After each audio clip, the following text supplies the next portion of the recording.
I don't want to see Alabama anywhere near the college football playoff, but they're going to be. You are Locked On College Football with Spencer McLaughlin, your daily podcast on all things college football. Part of the Locked On Podcast Network, your team every day.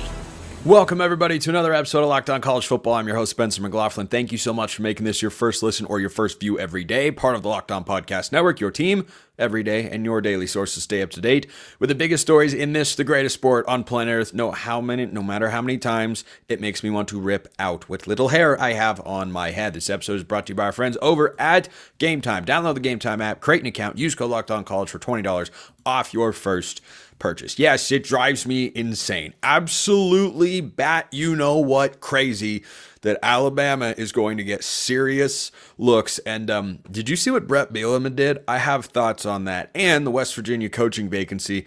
A couple of thoughts there as well. But let's start with Alabama. Alabama's sitting there at 9-3. 3 losses, not 2. Because at 10-2, I will write in any SEC team. I will gladly grant you that. Because on the one hand, I am a proponent of the so-called SEC bias. On the other hand, I don't think that should be an unlimited leash. But according to our friends at FanDuel, Alabama is now a minus 200 favorite to make the college football playoff. Never in my life have I ever woke up on a college football game day and thought to myself, I am rooting so hard for Clemson to win. But that's what I'm doing. That's absolutely what I'm doing. This is not, I'm sure it'll be taken this way, wink, wink. This is not some anti-Alabama rant. This is not, I'm tired of the Crimson Tide. This is, I'm looking at Alabama's season and saying, that is not a playoff resume. I don't want to live in a world in which that resume can get in. I am not inherently opposed to 9-3 being in consideration for a 12-team playoff. You can build a schedule that is worthy of such consideration or worthy of admission or recognition in the archives of the Jedi Order. Alabama's schedule and the results they have had are not worth it. They do not meet those standards. And let me give you a couple of reminders here. They went on the road and lost to Vanderbilt. All 3 of their losses were on the road, by the way, so that home field advantage still very much matters. Surprise, surprise in college football. They won on the road and lost to Vanderbilt, who's not a bad team. I was talking yesterday about Tennessee, and hey, I think they might have figured some things out, even though it was against Vanderbilt. So I'm not going to sit here and bash Vandy. I'm also not going to pretend like that's a quality loss. But in the 12-team era, you get a little bit more leeway. That was your leeway. What I think the 12-team era, if you were going to make college football the best viewing product for the fans across the country, to give the regular season games the maximum level of importance. You can lose a big game. If you have a second big game, you can maybe lose that one. Or you can lose a big game and you can get a do-over. Or a game where we're like, okay, we're not gonna look at that. Like Notre Dame is a Sharpie into the playoff. They lost to NIU. Northern Illinois, an average team in the MAC, beat Notre Dame. They're into the playoff because they won the rest of their games. What else are you going to do?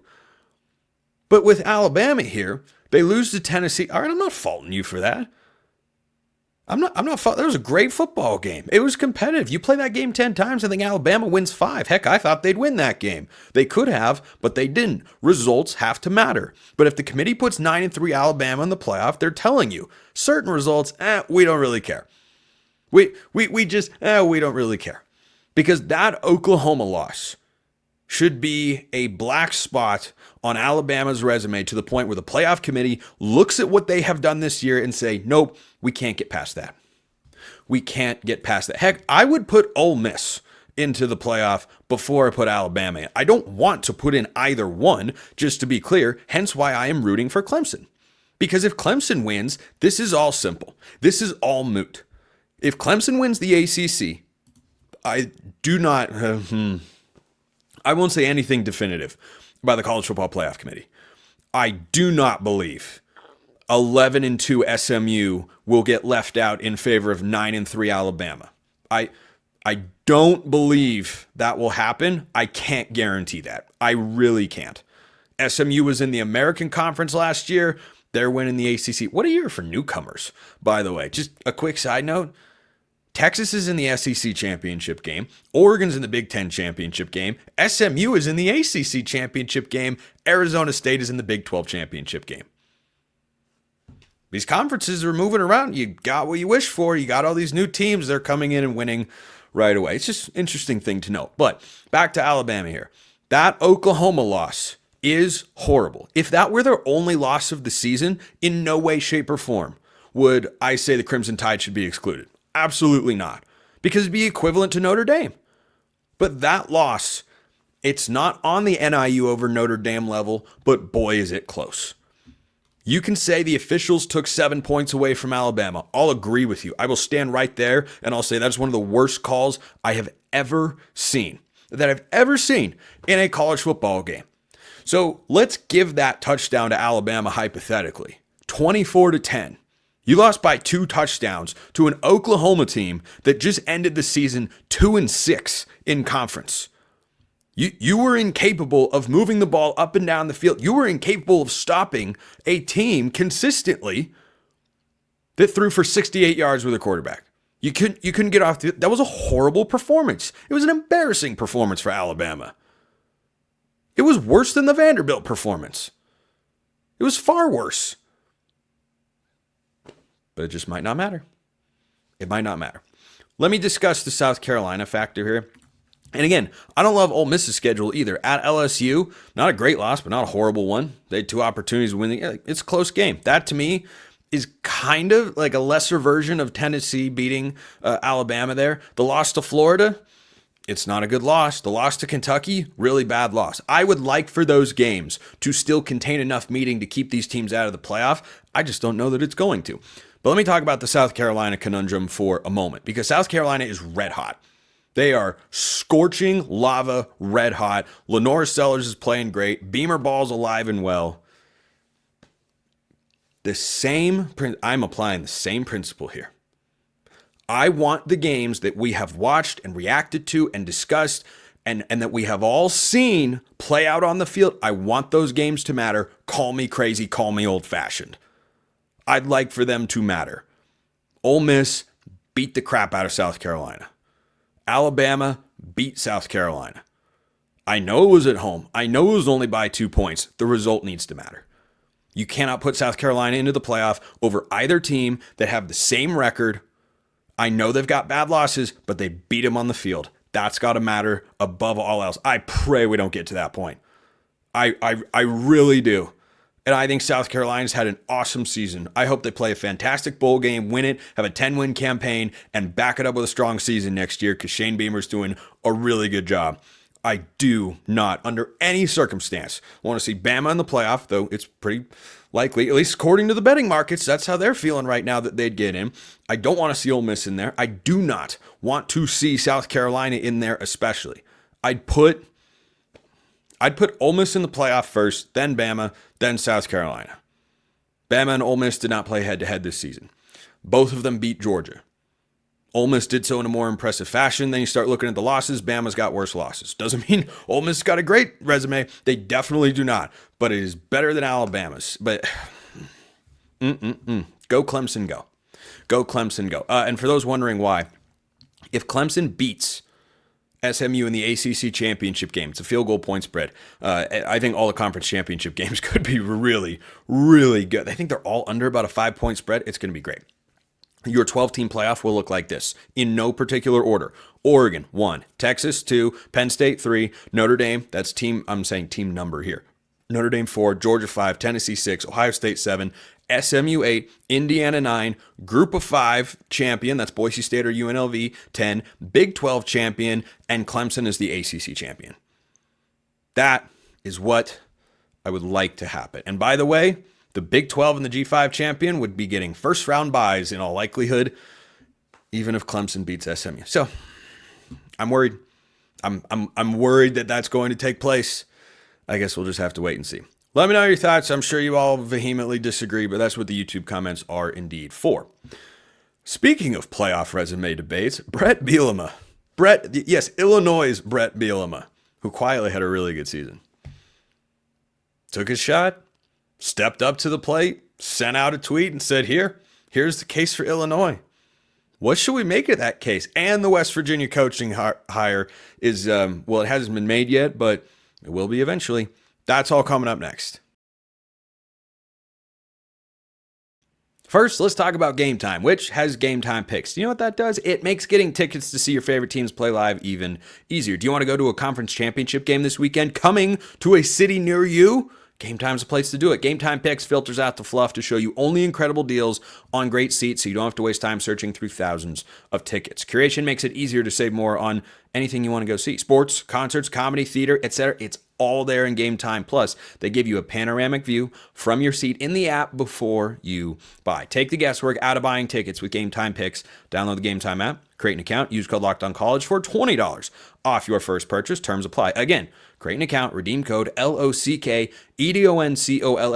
That's LOCKEDONCollege for $20 off. Download Game Time today. What time is it? Game Time.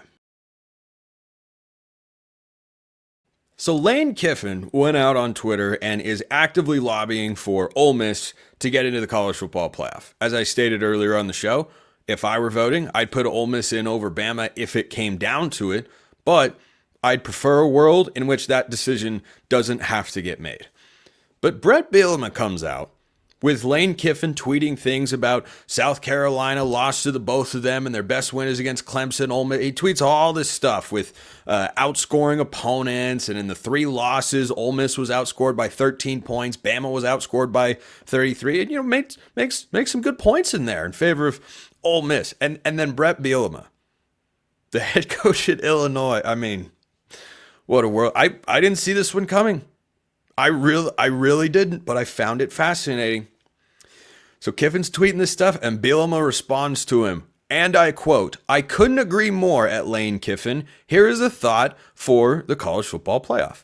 Ole Miss, number 31 strength of schedule, and has 3 losses to unranked Kentucky, Florida, and 8-4 LSU team. LSU could squeak back into the top 25. We'll see what the playoff rankings do later today. Illinois has number 30 strength of schedule and has 3 losses to number 1 Oregon, which was a 38-9 football game, number 4 Penn State, a 10-point loss, and a 1-possession game to Minnesota. How about we just take the 12 best teams and see where it goes?" End quote.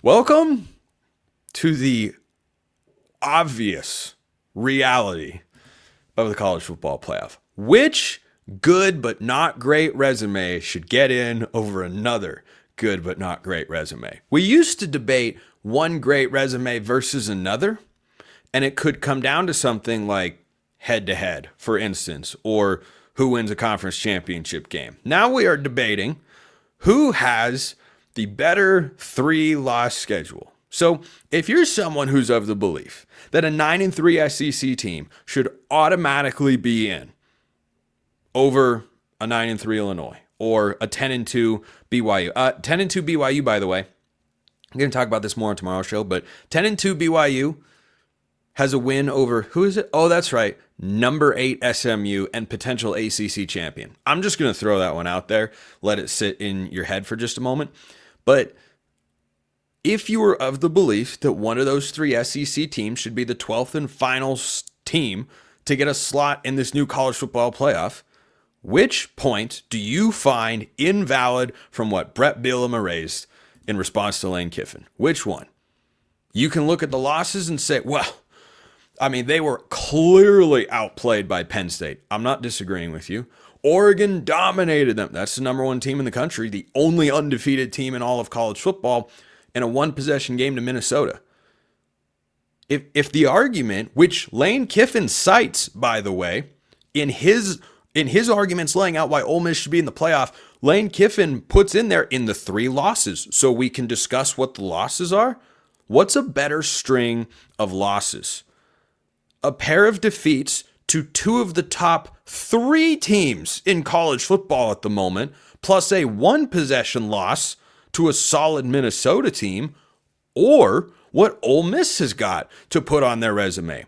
A loss to a bad Kentucky team, a good LSU team, not great, but good. I think comparable to Minnesota. I can have the transitive property come out if you think that's a ridiculous comparison, in that LSU lost to USC, USC lost to Minnesota. How about that? Those are the 3 losses. And then Kentucky with, oh goodness, just a mild blank right there. Let's go with a reset. Ole Miss's 3 losses are to Kentucky, they lost to LSU, and they lost to Florida. Kentucky's a bad team, and then you have 2 good teams. They are good teams. They're not great. So what's a stronger 9-3 resume? Which, by the way, as he points out, is just one spot, but still a tougher strength of schedule than Ole Miss, the same record, and Illinois' losses are absolutely better because they're at a higher level competition. So I don't know what you're going to ignore. That you guys let me know. Make the other side of it without stating, well, Ole Miss plays in the SEC. The strength of schedule thing is going to come back to bite you right there. So Bret Bielema from the top shelf. I didn't have that one on my bingo card, but boy, I thought it was worth discussing. Thus, the now concluded discussion. Let's flip the page and turn to West Virginia. So West Virginia moves on from Neil Brown. That makes 4 Power 4 head coaching vacancies that are out there as I'm recording the show. You've got Purdue, you've got North Carolina, you've got UCF, and now you have West Virginia. Neil Brown surprised everyone last year, and then it was fine. They're 6-6, which is exactly what I predicted them to be, by the way. One of the many record predictions that I got right on, and I'll just ignore the ones where I wasn't particularly close, because it was kind of a mix of both when I look back on it. But one name that is being thrown around is Rich Rodriguez. Yes, that Rich Rodriguez. Now, I think there is an inherent reaction among certain Mountaineer fans that will arise when they hear that name. Why would you go back to the past? Why would you get this guy? I hear you. Allow me to present the other side of the coin. When you go get a coach that hasn't coached in a very long time but was successful many moons ago, I would like to know what he's been doing since then. For example, in the NFL, the Raiders hired John Gruden. Overlooking the off-the-field issues, I never thought that was going to work. It didn't. Why? He'd been away from coaching for a long time. Mac Brown had some success at North Carolina. Why was he recently fired? I never thought it was going to be the sort of hire that elevated them to a conference championship level, because he was away from coaching for a while. Rich Rodriguez has taken Jacksonville State, not in Florida, but in the state of Alabama, from the FCS level, where he was successful, to the Conference USA level, where he's once again successful. So when you hear Rich Rodriguez tied to the West Virginia job, yeah, he should be a candidate. Because if you didn't have that past connection, which was successful, by the way, before he left for Michigan, if you didn't have that past connection, and you just looked at a guy that said, look at what he's doing in a program that I don't think has the richest tradition of winning in the world, and he won at the FCS ranks, then they made a jump in competition to Conference USA, and they're winning there too? Of course that guy should be a candidate. Of course he should. Not the only one. Another name I saw thrown out for this is Jimbo Fisher. That's where you lose me. That's where you're going to the past and say, no, just no. No. Promote a GA before you hire Jimbo Fisher. Please, West Virginia, don't do that. That was in USA Today. I could not believe that. But Rich Rodriguez, I'm not saying he needs to be the top target or the only target for the West Virginia head coaching vacancy. I'm just saying it's not something you should rule out because, well, he was there once before. We don't want to try to go back to the past. No, he's still clearly capable. That much is very obvious. It's a new world of college football. He seems to be doing all right. What's the quality of the West Virginia job? That probably depends on who you ask. But is there any reason that West Virginia can't get to the top of the Big 12? I don't see one. Is there any reason Rich Rodriguez couldn't go there and succeed? I, again, don't see one. Let me know your thoughts in the YouTube comments or hit me up on X, formerly known as Twitter. Speaking of the coaching carousel, Fascinating move. Not a good one for Washington State. They lose their offensive coordinator, Ben Arbuckle. He's going to Oklahoma. What does that do for the Sooners? And will a big chess piece follow? That is coming up next.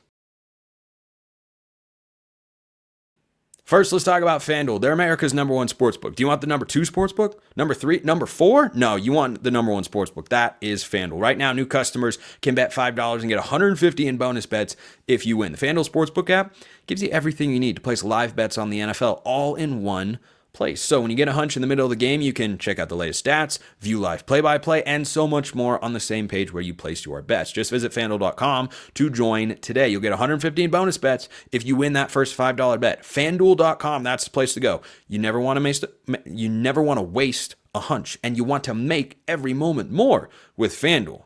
Do you want to bet conference championship games? That's where you go, FanDuel.com. FanDuel, an official sportsbook partner of the NFL. Oklahoma's got a new offensive coordinator. That's not surprising. It's Ben Arbuckle from Washington State. That even isn't surprising. Are we going to be surprised by anything that transpires? We're going to have to wait until 2025 to find out. That's Jay Smith, Locked On Sooners, joining me here. Jay, your initial reaction to this move for Brent Venables? It's a very ambitious move because it's really a very high-risk, high-reward situation. Ben Arbuckle is 29 years old. Now, granted, this is not a new thing for Brent I want to say that Venables. again for everybody, just so you know that you heard Jay correctly. He is 29 years old. Right? So, you know the last time Oklahoma hired a coordinator that was 29 years old? I don't even know if Sooner fans want me to speak his name. Actually, they wouldn't mind it because it was Brent Venables. He's the last 29-year-old to actually show up at Oklahoma as a coordinator. You know where my head was going. Right. He was 31 when he took the job. So yes. Lincoln Riley was 31 as an offensive coordinator. Still young, super young. Zach Alley, our current defensive coordinator, was how old? 29 when he was hired. So this is a thing that Oklahoma has kind of done a lot of, hiring very young coordinators that are up and coming.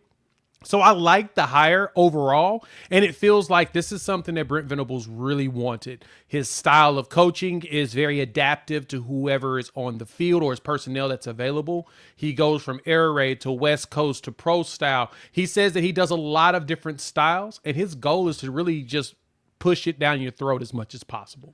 Yeah, I think that Arbuckle is one of those up-and-comers that has made a name for himself at a place that Sooner fans probably aren't super familiar with. They probably haven't watched a lot of Washington State games.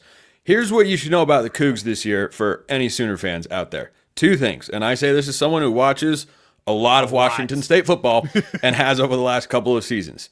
Number 1, they're 8-4 this year despite being left behind in realignment. They had a good year. They fell off at the end. But reason number 2 that I think you should feel good about this, offense wasn't the problem. They didn't score a lot against Wyoming last week of the regular season, but they couldn't get stops. The offense was led by John Mateer, who we're going to talk about in just a sec.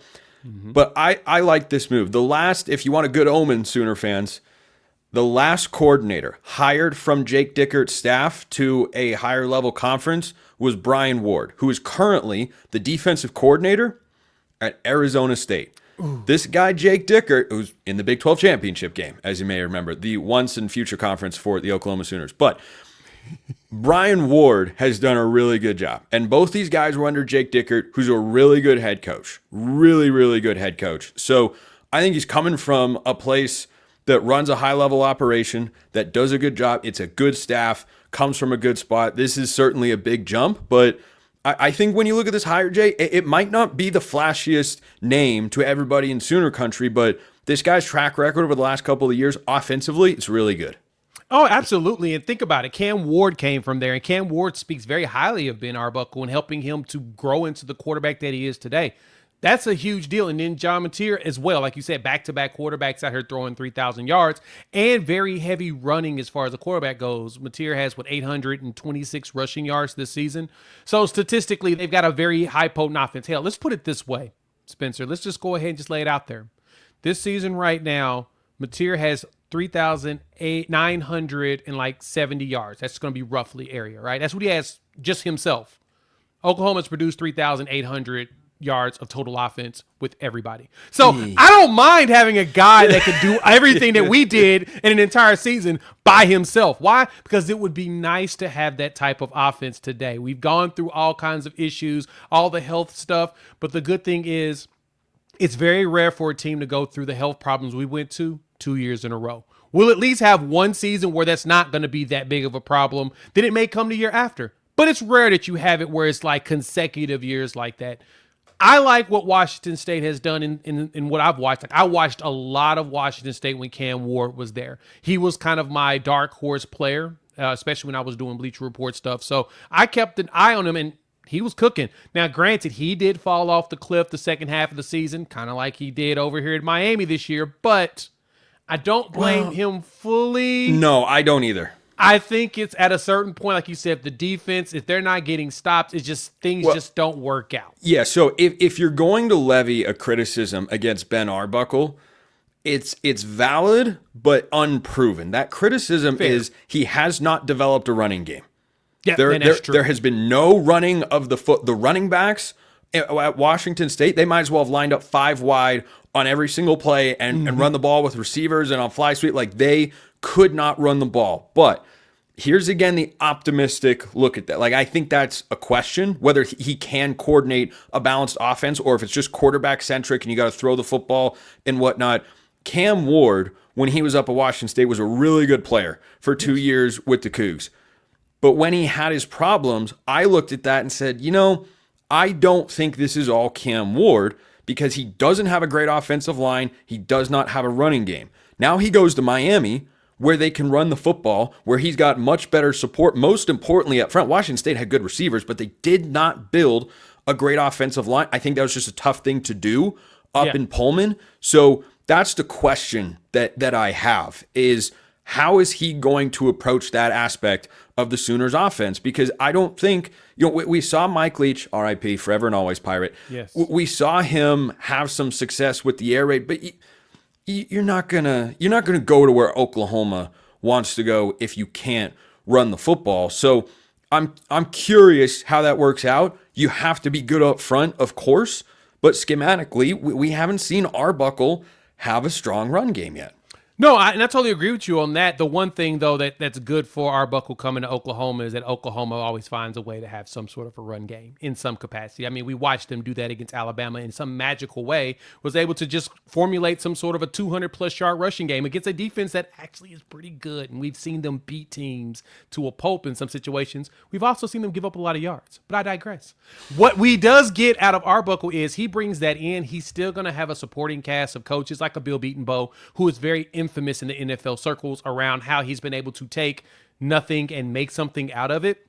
He may not feel like he has the NFL caliber players he need now, but it looks like we've got a few of them potentially coming in this current class, as well as I know we're going to live in the portal because we need to make some changes. So the good thing for him is he'll have a guy that has been an offensive coordinator in his past and does understand the importance of building a physical run game, especially in the SEC. And so the question's going to be is he going to trust this team to allow a running back like an Xavier Robinson, who rushed for over 100 yards against Alabama not too long ago, who is a true freshman, if you're going to let him run loose at 6'2", 225 pounds? You've got to trust that. And I think Ben will. I don't believe that there at Washington State he's had the backs that you've seen with. I think it's been more about the O-line, but I agree there's a disconnect. There's certainly been a disconnect there. And I think that's what it is too. So we'll see what this looks like, how this builds in the portal. We've got a day and a half before we have a signing day, and then you'll have a few more days for the portal. It's going to be a very interesting sequence. Okay, here's maybe the most interesting question here with this move. There were reports that John Mateer was already getting offers of $1 or $2 million in NIL to go elsewhere because Washington State does not have a wealthy NIL collective up there in Pullman. And Mateer has been very ardently pro Cougs, and he loves Washington State but most kids that age have never been offered $2 million before to go play quarterback at a higher level school with probably a better supporting cast around him. But maybe he tries to stick it out. But do you get the sense that Oklahoma is going to try and lure Mateer to go with his offensive coordinator? I sense that it'll be between Oklahoma and Miami if he decides to go ahead and step out. Because once Miami has seen success of pulling a guy from the portal from Washington State underneath Ben Arbuckle, makes sense to go after the second guy that's doing similar numbers. And so if anybody would do it, it would be them. And they also need a quarterback. They don't have one in the chamber. Oklahoma-wise, we would like a veteran that knows the system already to walk in and play, a la Dylan Gabriel did with Jeff Levy. Makes sense. You can get yourself ramped up a lot faster. But the question here is not only about Mateer, if he's going to make that attempt, how easy is it to play in Ben Arbuckle's offense? How simple is it to where you can take a guy, plug him, and make it play? That is the thing I'm curious about, because if it is as easy as it as advertised, there's a chance that if they bring in Mateer and the other guys stick around, Mateer could get beat out. Let me throw another school at you. This is probably a dark horse in the mix, but you know who needs a quarterback that's at least somewhat familiar with John Mateer, or at least has had him on their radar before? The University of Utah. And I had been told that they were trying to get Arbuckle to be the offensive coordinator, or at least they were looking at him. Of course, he ends up going to Oklahoma, but they haven't been a package deal so far. We'll see when the portal window opens. But I think among the quarterbacks that are going to be on the move, I don't see this being as lucrative of a quarterback transfer portal cycle. I think John Mateer is going to be a top 5 option that ends up changing schools if he decides to leave Washington State. I mean, the Cougs are going to throw everything their collective can at him, but I just don't know if that'll be enough. Jay Smith, Locked On Sooners. Jay, appreciate the time, my man. Spencer, thanks for having me, my man. Appreciate everyone listening. I'll see you next time, and until then, hope you have a wonderful rest of your day.